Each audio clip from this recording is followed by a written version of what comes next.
హైదరాబాద్ ఫలక్నుమాలో కొత్త ఆర్ఓబీ అందుబాటులోకి వచ్చింది. బర్కస్ జంక్షన్ నుంచి ఫలక్నుమా బస్ డిపో వరకు నిర్మించిన ఆర్ఓబీని మంత్రి పొన్నం ప్రభాకర్ ప్రారంభించారు. 52 కోట్లతో 360 మీటర్ల పొడవుతో 2 లైన్లలో నిర్మించారు అధికారులు. కొత్త ఆర్ఓబీ అందుబాటులోకి రావడంతో బర్కస్ నుంచి ఫలక్నుమా మధ్య ట్రాఫిక్ తిప్పలు తప్పనున్నాయి.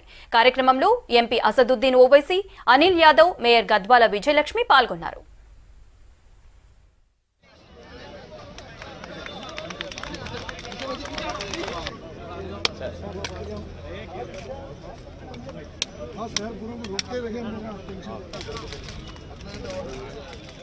ఈ ప్రాంత ప్రజలకు రవాణా పరంగా చాలా అవసరమైనటువంటి ఫలక్నామా ఫ్లైఓవర్ బ్రిడ్జ్ను గౌరవ ముఖ్యమంత్రి గారి ఆదేశాల మేరకు గౌరవ మేయర్, గౌరవ పార్లమెంట్ సభ్యుడు అసదుద్దీన్ ఓవైసీ గారు, గౌరవ పార్లమెంట్ సభ్యుడు అనిల్ యాదవ్, జిహెచ్ఎంసీ అధికారుల సహకారంతో ఈరోజు ప్రారంభోత్సవం చేసుకోవడం జరిగింది.